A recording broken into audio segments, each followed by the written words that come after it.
लोग कहते हैं कि वह दरिद्र थे, सुदामा दरिद्र नहीं थे। सुदामा जी को आप ये कह सकते हैं कि उनके शरीर का एक एक हड्डी जो है दिख रहा था, आप गिन सकते हैं, लेकिन सुदामा दरिद्र नहीं थे। सुदामा जी के धोती में कम से कम 100 टुकड़ा हो चुका था, बांध करके पहनते थे। एक ही धोती था और 100 जगह से फटा हुआ था, बंधा हुआ धोती, आधा पहनते थे, आधा जो है शरीर को ढकते थे। लेकिन सुदामा दरिद्र नहीं थे। या कह सकते हैं कि सुदामा जी के घर में जब बारिश होता था तो एक भी पानी जो है घर में जो है ऊपर नहीं रुकता था, सीधा जो है सुदामा जी के घर में आता था, पूरे घर में पानी बरसता था। लेकिन सुदामा दरिद्र नहीं थे। सुदामा जी के घर में एक दाना नहीं था चावल का खाने का, 3-3 दिन तक भूखे रह जाते थे सुदामा जी। आप कह सकते हैं सुदामा जी गरीब थे, लेकिन सुदामा जी दरिद्र नहीं थे और भगवान का स्मरण ही करते थे। एक दिन ऐसा आया कि 7 दिन हो गया और घर में कुछ नहीं बना। सुदामा जी की पत्नी सुशीला ने कहा कि मैं सुनी हूं कि आपके परम मित्र है भगवान गोविंद द्वारिकाधीश, जाइए उनसे जाकर के कुछ कहिए, वह आपको कुछ दे देंगे, जीवन व्यतीत तो हो जाएगा। सुदामा जी ने कहा अगर मांगने की इच्छा से कहोगी तो नहीं जाऊंगा, हाँ अगर यह कहोगी कि जाओ द्वारिकाधीश का दर्शन हो जाएगा, गोविंद का दर्शन हो जाएगा, तब तो मैं जरूर जाऊंगा। सुशीला ने कहा जाओ तो सही आप। और सुशीला जी कही क्योंकि राजा के घर, गुरु के घर और देवता के मंदिर में कभी खाली हाथ नहीं जाना चाहिए, कुछ न कुछ लेकर के जाना चाहिए।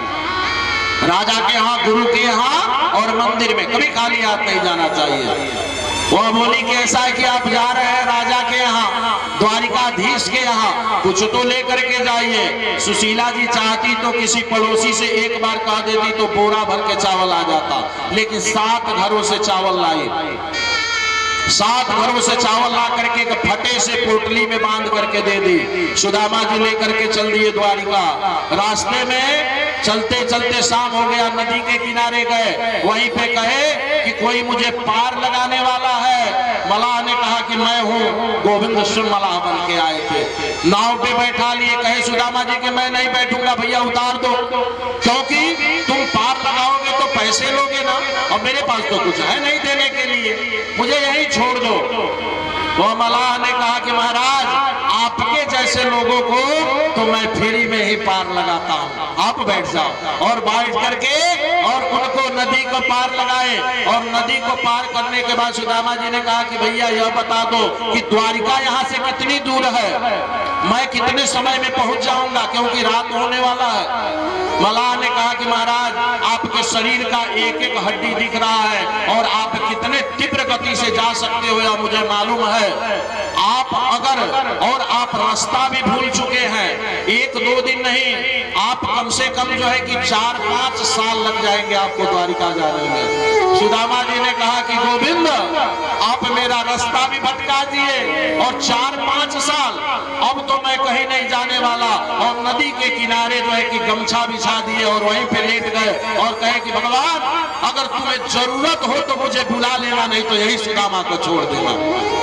वही लेट गए और लेट जाने के बाद कुछ घंटों बाद जब नींद खुली और जैसे सुदामा जी का नींद खुला तो वहां जो पक्षी है वो भी जय श्री कृष्ण जय श्री कृष्ण, पेड़ पौधे भी जय श्री कृष्ण जय श्री कृष्ण, वहां के जितने नर नारी आ रहे हैं जा रहे हैं जय श्री कृष्ण जय श्री कृष्ण। सुदामा जी ने कहा भैया मैं सोया था, कहां और कहां आ गया। पूछे कि यह कौन सी भाई जगह है, लोगों ने कहा कि यह द्वारिका है। अरे कौन सी द्वारिका है? अरे भाई द्वारिकाधीश का, मेरे गोविंद का द्वारिका है। अरे गोविंद का द्वारिका, मैं आ गया।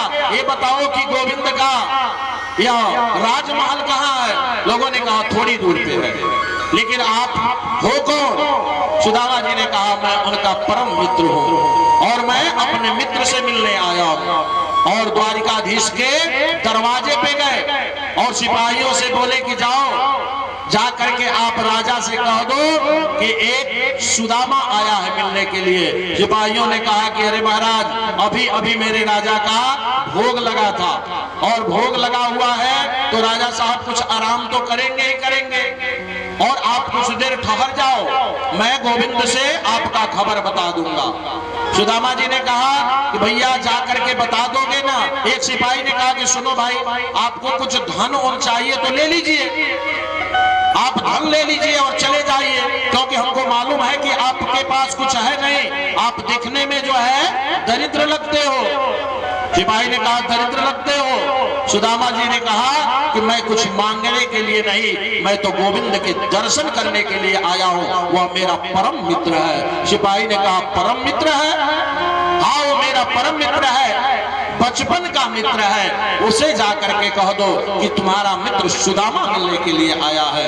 और सिपाही गया, अंदर जाकर के देखा कि गोविंद वहां टहल रहे थे और वहां 16,108 पटरानी और रुक्मिणी जी वहां खड़े होकर के कह रही थी गोविंद से कि अब क्या सोचते हो, इतना घबराए हुए क्यों हो गोविंद? भगवान ने कहा कि रुक्मिणी, आप नहीं समझ रही हो, आज मेरा लाडला मित्र सुदामा आ गया है। रुक्मिणी जी ने कहा कि सुदामा आ गया है तो जाकर के मिल लीजिए ना, जाकर के मिल लीजिए, वो तो दरवाजे पे आकर के खड़े हैं।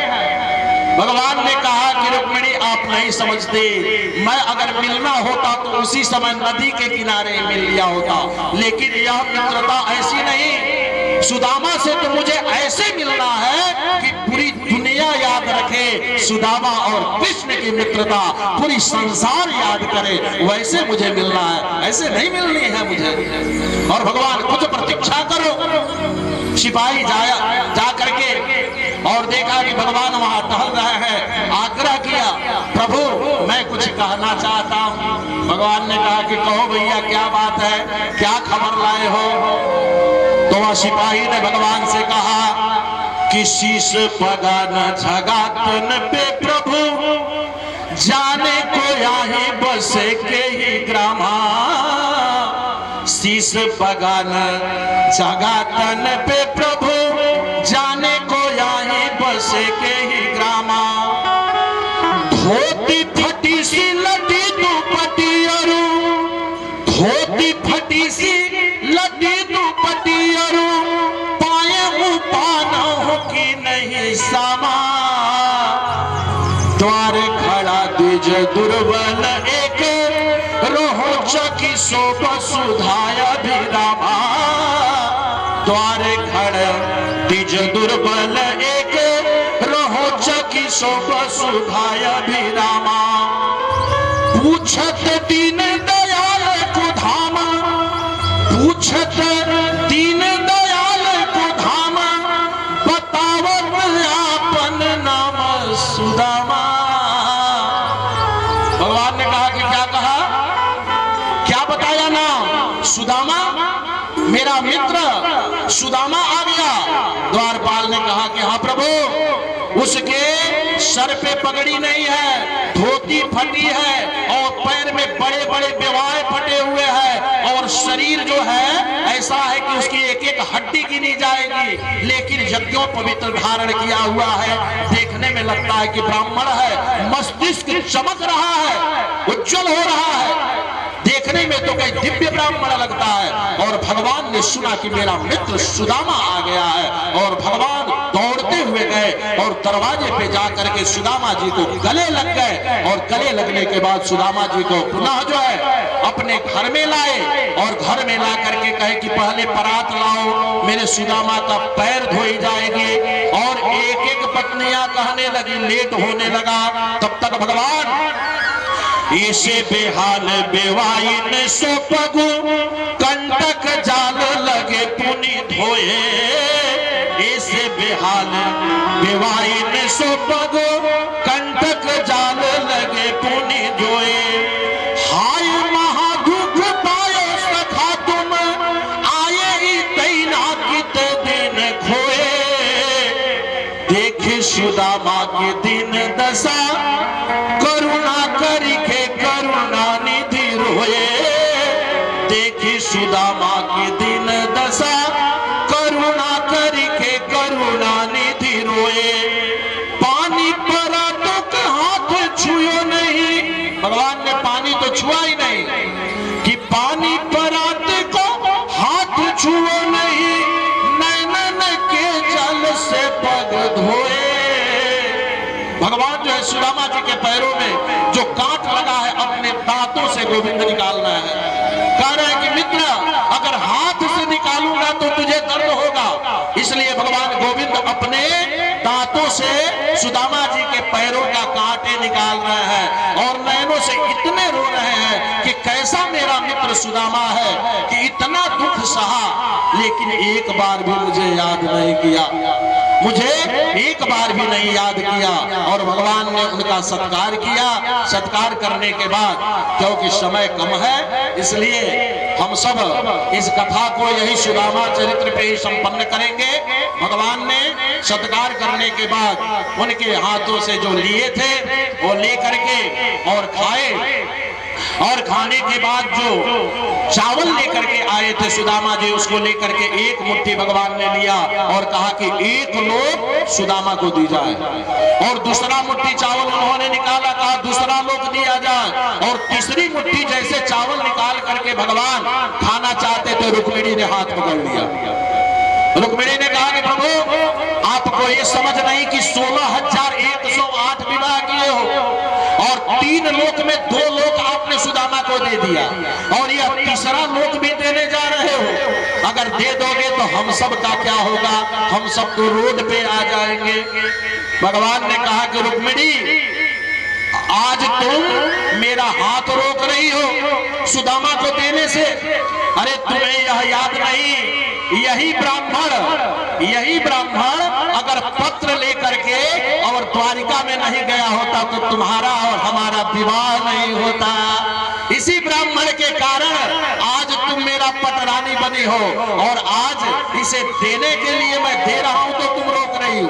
ये सब बात तो खुल के हो नहीं रही थी क्योंकि सुदामा वहीं खड़े थे, इसलिए मन से बात भगवान कर रहे हैं। और भगवान ने बहुत सत्कार किया और सुदामा जी पुनः जब जाने लगे तो भगवान एक दुपट्टा भी दिए थे। भगवान वो जाते समय सुदामा जी से कहे कि मित्र ये दे दो, और वो भी ले लिए। और सुदामा जी जब जा रहे हैं तो इतने खुश होकर के जा रहे हैं और कह रहे हैं कि हे गोविंद तूने बहुत बड़ा एहसान किया हमारे ऊपर कि कुछ दिया नहीं, अगर कुछ दे देता तो आज ये सुदामा हंसता नहीं, आज इस द्वारिका से रोते जाता और आगे जाकर के नदी में तो डूब करके वहीं प्राण अपना दे देता, क्योंकि मैं लेने के लिए नहीं आया था। आपने बहुत उपकार किया है गोविंद। और जब वहां सुदामा जी अपने नगर को गए तो वहां देखे कि महल बन चुका था। सुशीला निकल करके आई, प्रणाम की और सुशीला से कहे कि देवी ये महल हम लोग के लिए नहीं, यह दुनिया के लिए है, चलो हम सब जंगल में भजन करने चलते हैं। और भजन करने के लिए चल दिए। सुदामा जी पुनः जो है कि जंगल में चले गए और भजन किए।